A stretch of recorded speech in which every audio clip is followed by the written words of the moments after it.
Yes, I mean, you touched there on the whole attitude of leaders and managers to this change, a lot of whom have kind of been forced to work differently or treat their people differently, and somewhat reluctantly accepting the situation. There's a nice question come in, which I'll read in full, even though it flatters me slightly. It says, in Future Work, Peter and co-author Alison Maitland presented a case about Microsoft's workspace practices in Schiphol. It stood out because of leaders' rigor and intentionality in designing the cohesive, holistic changes that made new ways of working optimally successful. In research and writing of Never Going Back, have you found that many leaders understand what it really takes to make the most of new ways of working and to continue to advance ways of working into the future? So thank you, Rebecca, for that question, and a plug for a previous book. So the real question there is, have leaders really actually got the message or not? Or are they just kind of paying lip service to it? Nick, can we pick you as a leader of a council, but in a sense? Yeah, well, yes, we've certainly got the message. I'm not opposed to people working from home.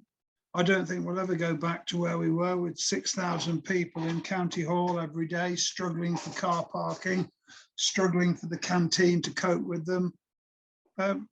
We're completely flexible on it. That's why we've started the two new working groups, one to look at the office space and what we can do with it.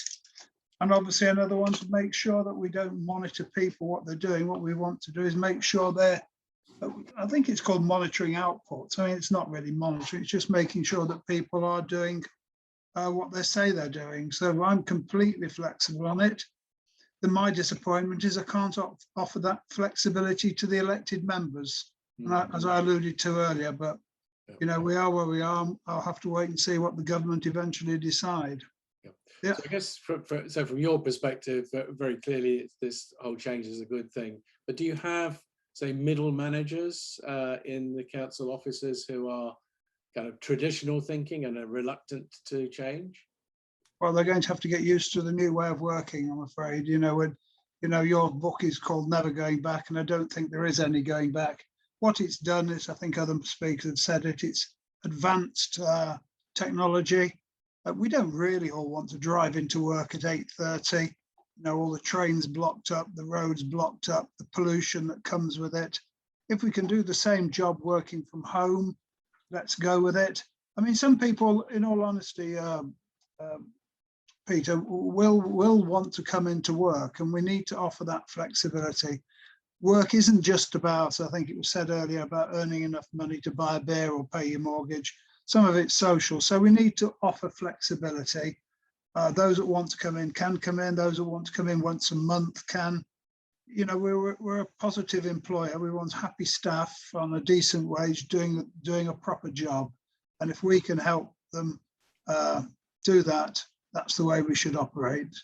Good. That's a very positive message from the top. Chris, you deal with a lot of variable organizations in terms of their approach to this. Do you think managers in general have got the message now? I do. And one of the things that we've done is launched feedback questionnaires from, we've actually got about 35,000 responses in the last 12 months, say.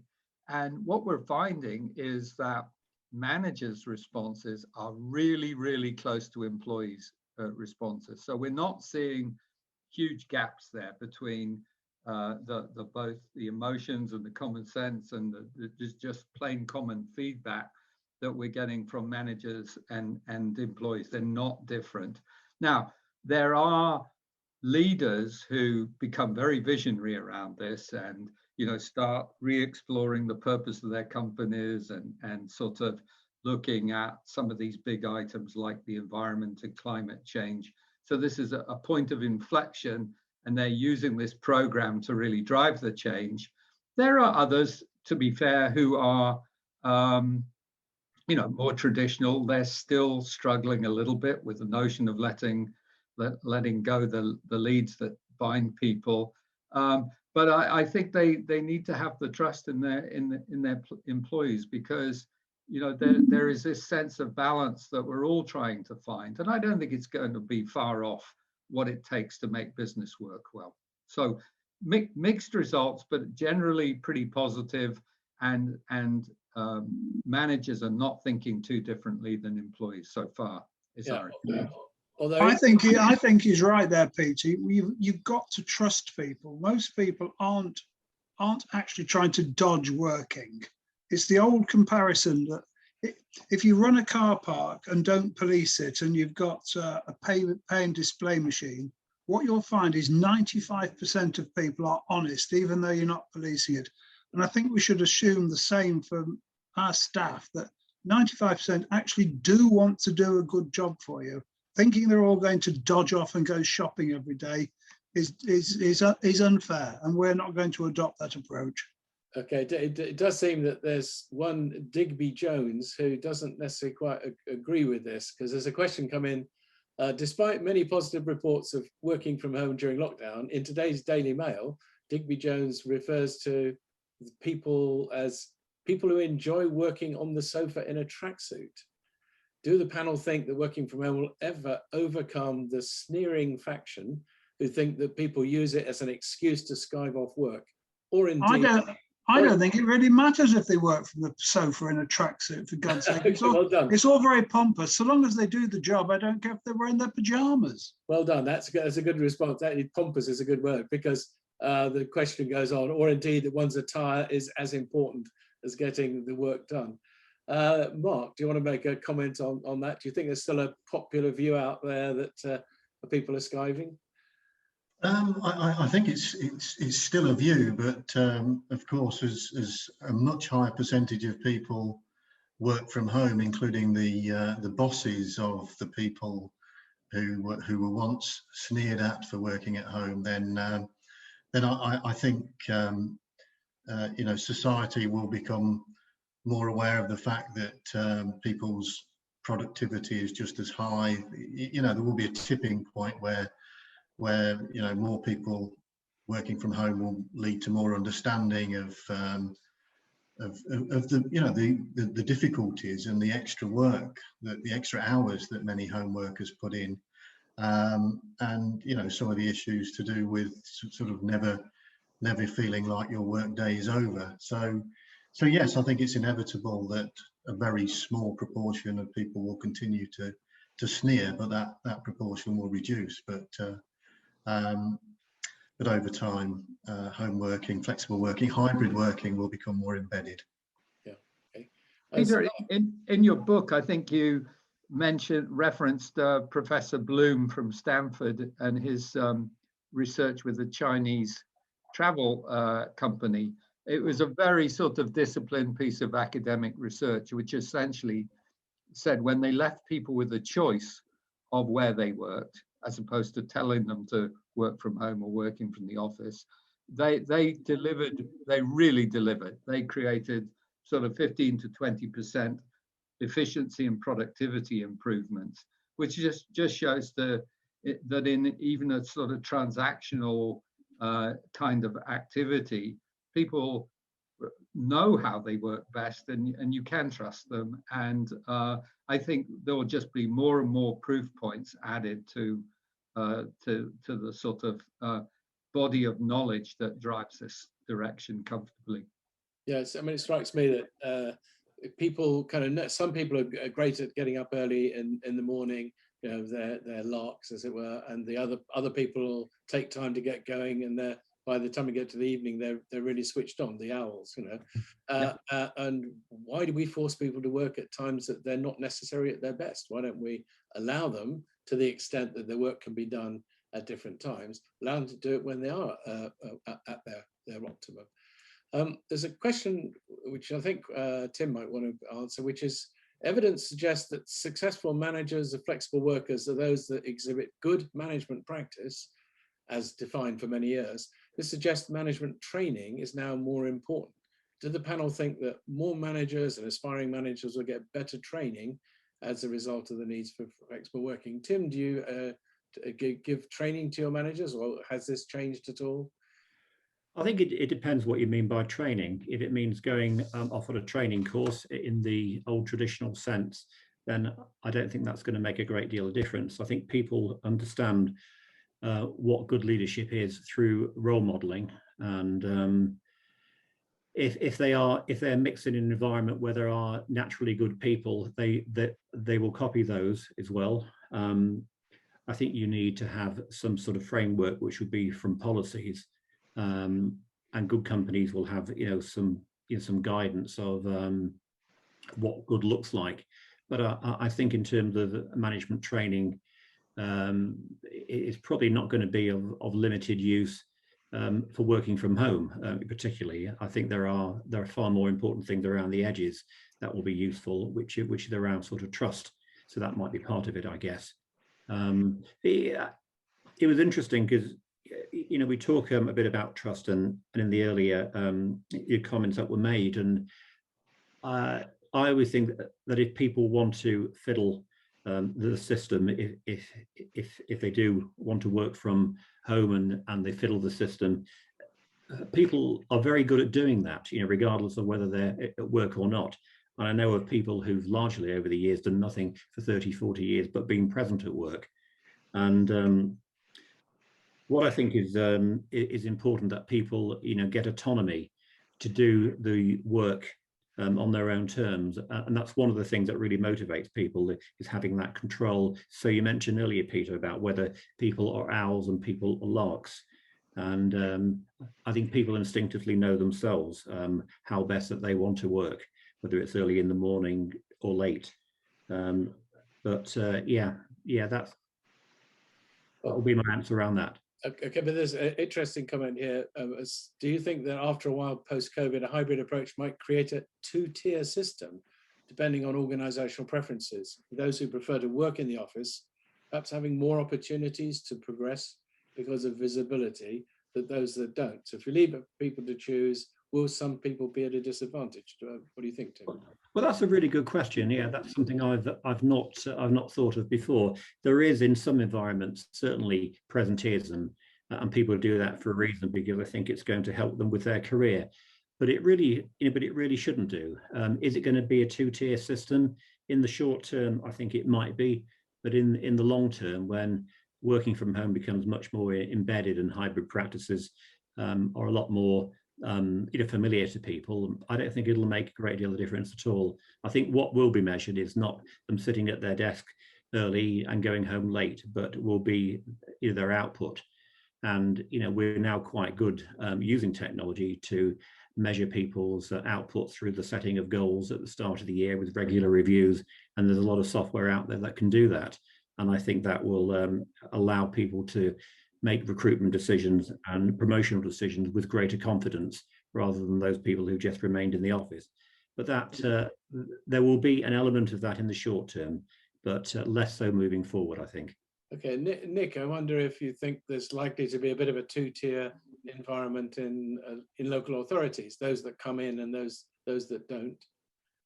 Well, personally, I don't think there will, because I think the majority, if I'm honest, certainly in the foreseeable future, will continue working from home. And it's like Tim said, we're monitoring outputs. People that perform will get promoted. And we've always, in the public sector, and certainly in Leicestershire, we've always been exceedingly careful and actually tried hard to make sure that we help people who have some disadvantages. And there are a lot of people who have some disadvantages, be it physical or mental or race or creed or religion, in the public perception, that we encourage them to apply, and we try and, where we can within the law, promote people to make sure the council staff is reflective of the population. So we're, the public sector's type of different. We're not driven by profit, and we've always prided ourselves as a Conservative administration that we've always done that, and we'll continue to do that. It'll just be another extension of it, whether you come into the office or don't come into the office. Okay. So talking about diversity is another question which I'll put to Mark, I think. How does Never Going Back address new ways of working relating to increasing pressures from an array of stakeholders, e.g. workers, suppliers, customers, investors, etc., for improved diversity, equity, and inclusion outcomes. Mark? Well, I think Nick sort of touched on some of the issues really that relate to diversity, and indeed some of the previous answers really, and with management and with the sort of new way of working being much more focused on output, potentially the new ways of working will enable much more equality, because people will be viewed purely on their performance rather than, you know, how effectively they talk to their manager or how effectively they sell themselves.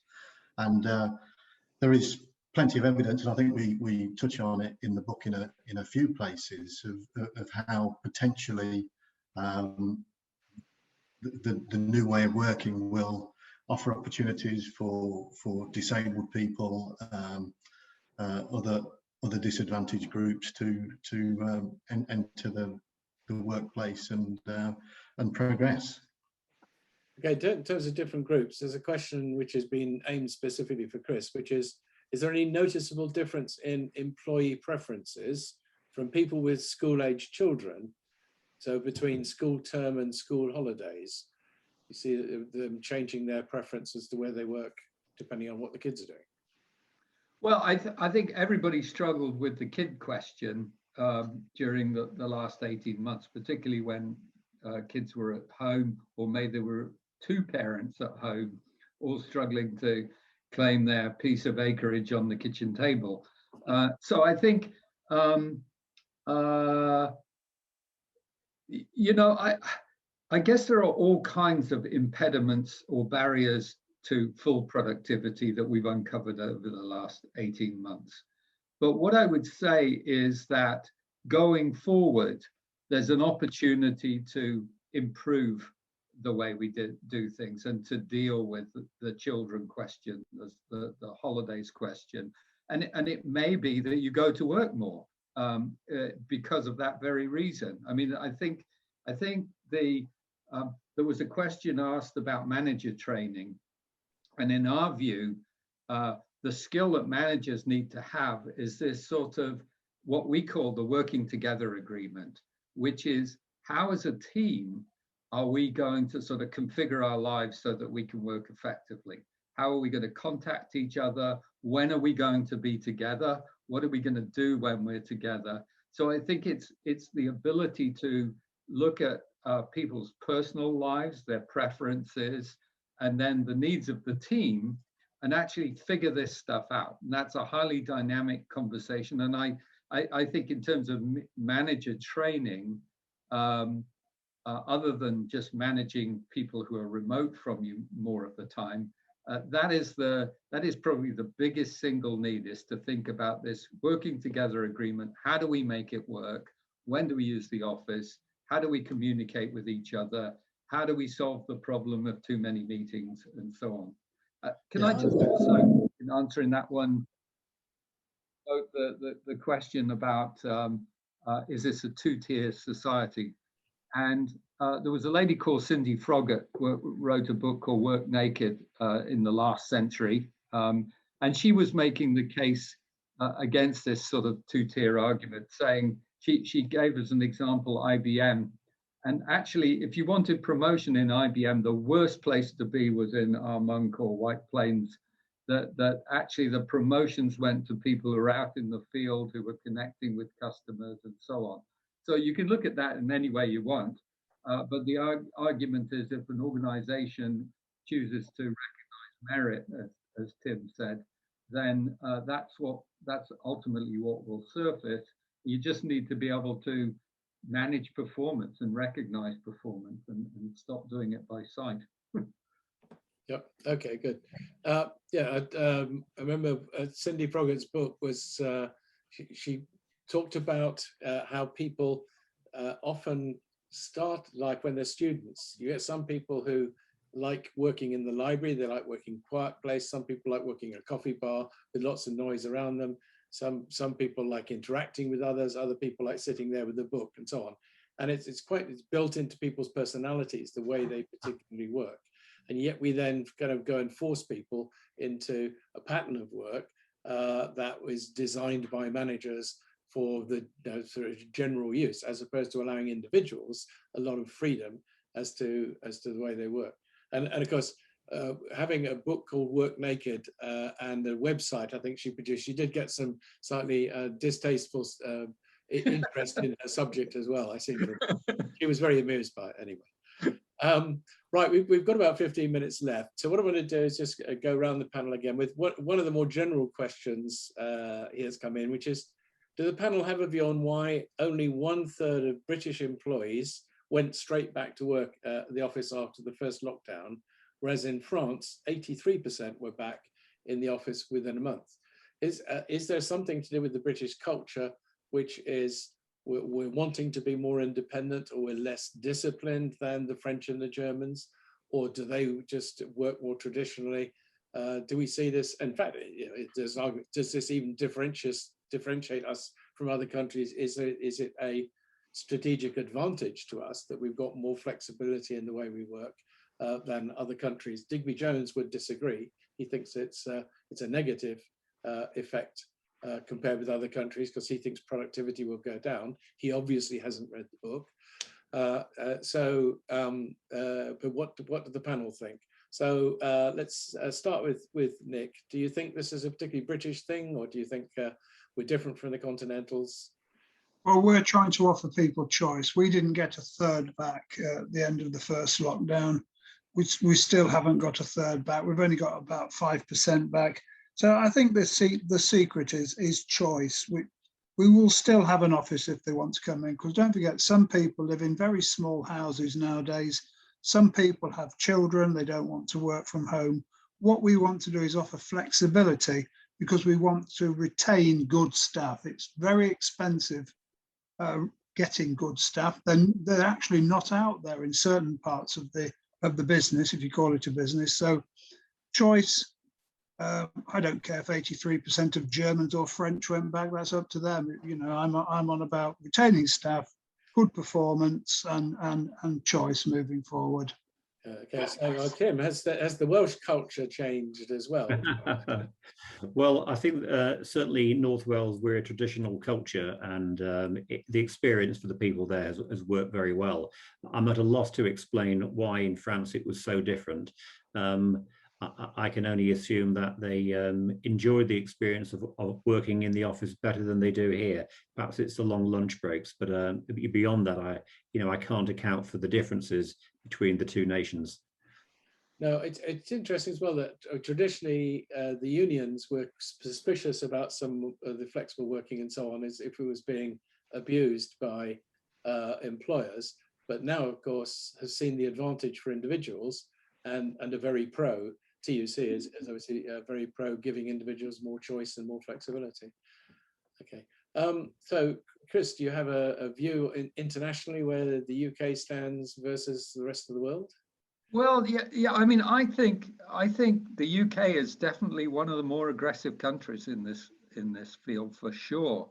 I think it's interesting to see the data which suggests that the older you are, the more time you want to spend out of the office, which is sort of interesting. I don't think that says anything about the UK, but I do think that from a competitive stakes for talent, I mean, we in a sense, we're turning the question around about is this a great opportunity or is this a problem for talent? Will talent flee overseas? I think by maintaining the flexibility that Nick's calling for here, will make ourselves very attractive.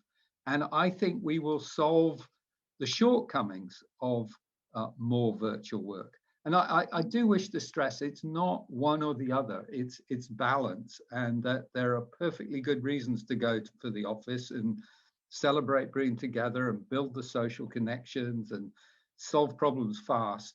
But it's not one or the other, it's just the mixture. And I think we're probably more open to finding that mixture quickly than relying on traditional paradigms of going to work. Okay, brilliant. Mark, do you see this as a major change in social attitudes to work in the UK? Well, I mean, I can only assume that we in the UK prefer looking out to the North Sea than the French do to the Mediterranean. So maybe there's something about our countryside or the views we have from our windows. I must admit, when I discovered that statistic, it is an extraordinary statistic, and you know, it's not just a little difference, is there? It's a massive difference between us and our European neighbours. And I never had the time to sort of drill down and discover why.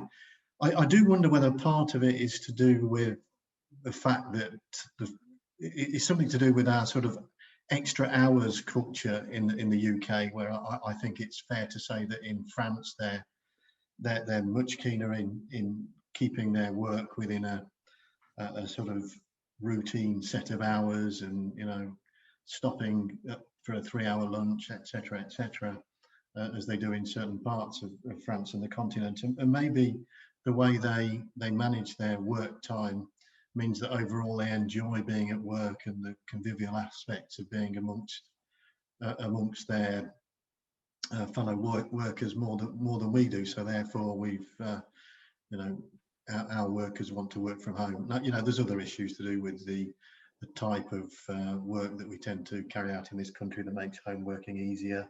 I think the government have promoted it for 20 or more years to a certain extent. So yeah, whole bunch of reasons, but it is an extraordinary statistic. Yeah, okay.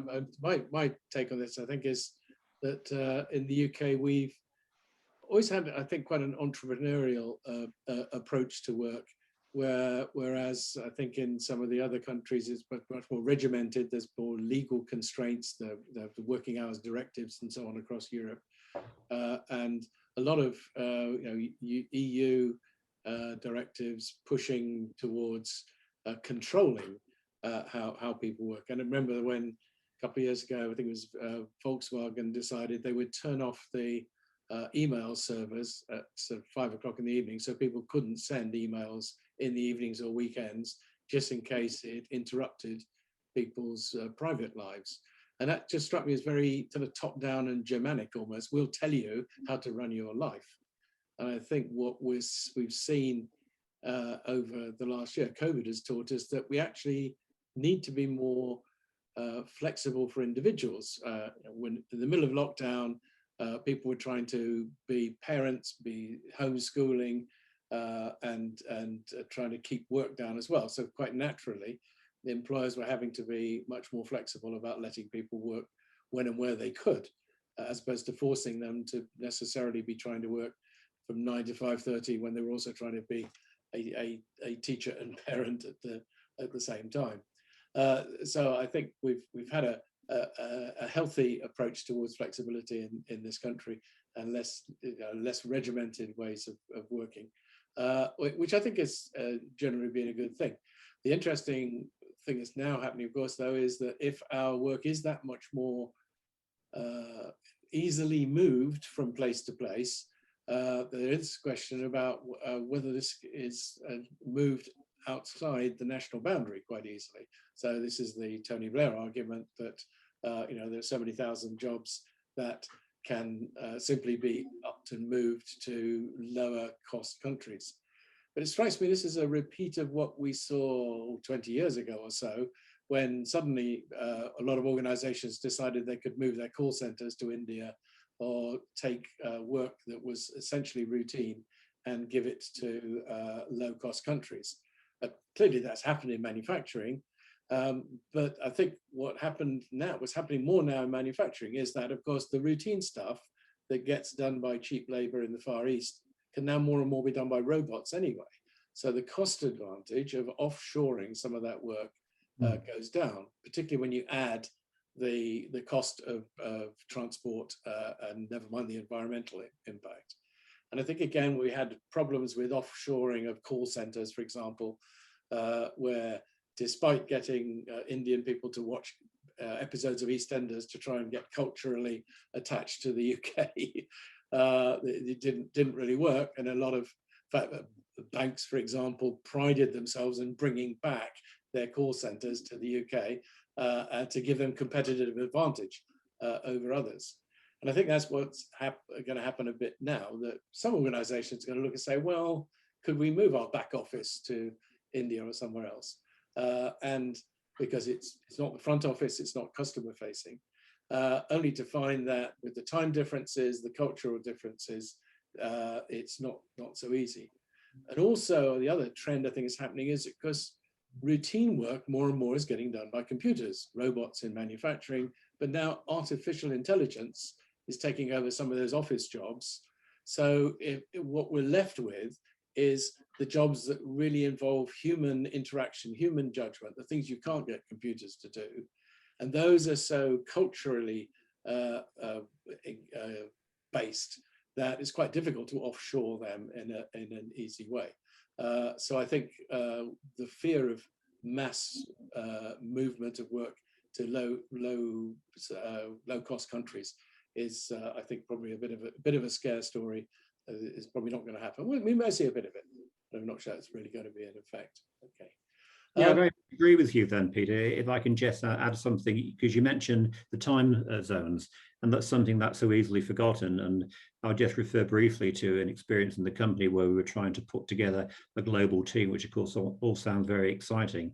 And a good reason was put together was to bring together people from Singapore, the United Kingdom and America, and on paper it sounded fantastic until you tried to get those people together at the same time, and because of the time zones it just didn't work out at all, so we had to rethink that one.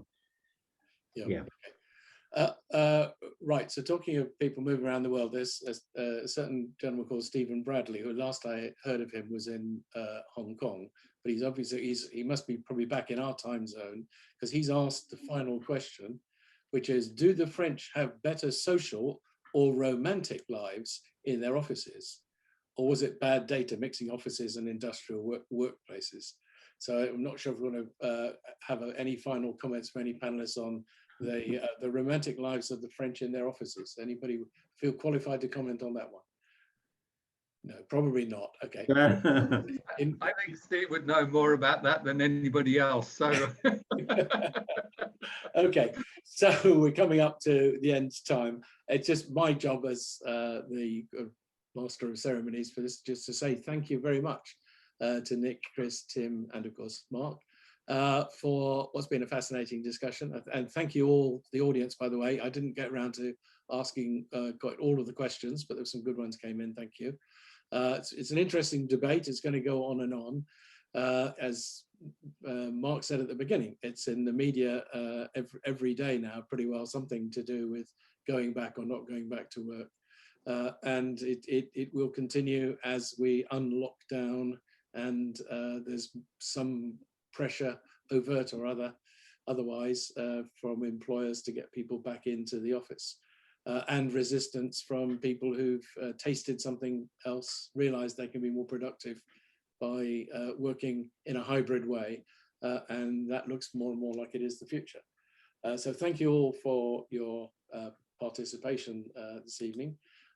We have, of course, a book on sale. So thank you for attending. Do go to Amazon and other places to find the book.